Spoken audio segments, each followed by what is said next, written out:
आध्यात्मिक कहानियाँ। नमस्कार दोस्तों, स्वागत है आप सभी का एक बार फिर से आपके अपने पसंदीदा YouTube चैनल आध्यात्मिक कहानियों में। दोस्तों, अभी तक आपने सुना किस तरीके से लक्ष्मण सुग्रीव को उनका किया हुआ वादा श्री राम जी से उनको याद दिलाते हैं और उनकी पत्नी तारा लक्ष्मण जी को आश्वासन देती है कि सुग्रीव को ये राजपाट सिर्फ राम जी द्वारा ही मिला है, तो वो अपना किया हुआ वादा जरूर निभाएंगे। चलिए दोस्तों, आगे की कहानी शुरू करते हैं, जिसका शीर्षक है माता सीता की खोज।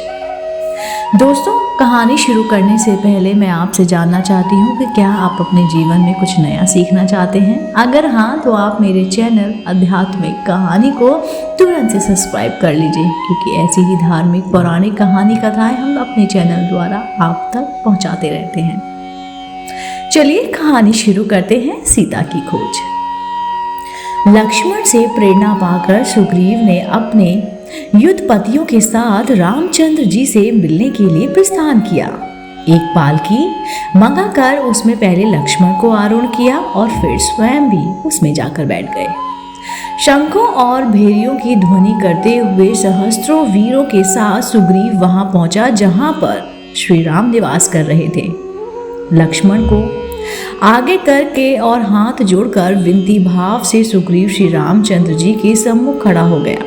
रामचंद्र जी ने प्रसन्न होकर सुग्रीव को गले लगाया और फिर उसकी प्रशंसा करते हुए कहा, हे वानरेश, समय पर अपने संपूर्ण शुभ कार्यों को करने वाला राजा ही वास्तव में शासन करने का योग्य कहलाता है, और जो भोग विलास में लिप्त होकर इंद्रियों के वशीभूत हो जाता है, वह अंत में विनाश को प्राप्त होता है।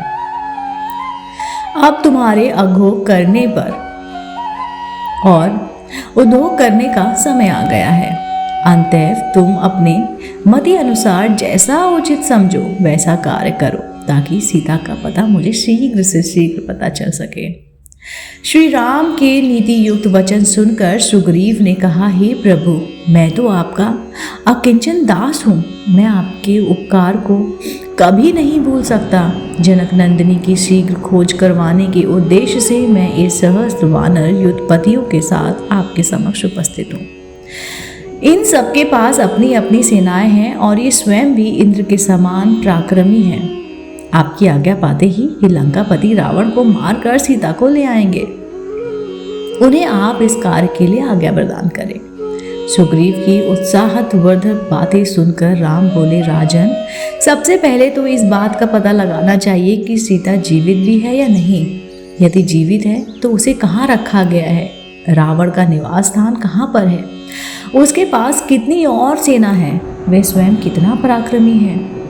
इस समस्त बातों के ज्ञात हो जाने पर ही आगे की योजना पर विचार किया जाएगा। यह कार्य ऐसा है जिसे ना मैं कर सकता हूँ और ना ही लक्ष्मण, केवल तुम ही अपनी सेना के द्वारा इसका पता करवा सकते हो। राम के वचन सुनकर सुग्रीव ने अपने युद्धपतियों को बुलाकर आज्ञा दी, हे वीर महारथियों, अब मेरी लाज और श्री राम जी का जीवन तुम लोगों के हाथ में है। तुम दसों दिशाओं में जाकर जानकी की खोज करो।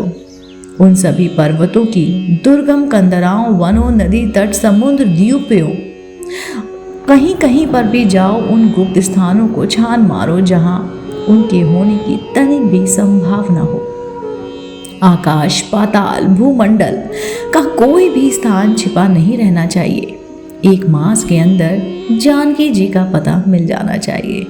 यदि इस अवधि में उनका पता न लग सके तो तुम स्वयं का वध हुआ समझो। सुग्रीव की आज्ञा पाते ही वानर सेना अपनी अपनी कार्य में लग जाती है। दोस्तों, उम्मीद करती हूँ आपको मेरे द्वारा सुनाई गई कहानी सीता की खोज पसंद आई होगी। ये बहुत ही लघु कथा थी, लेकिन बहुत ही खूबसूरत।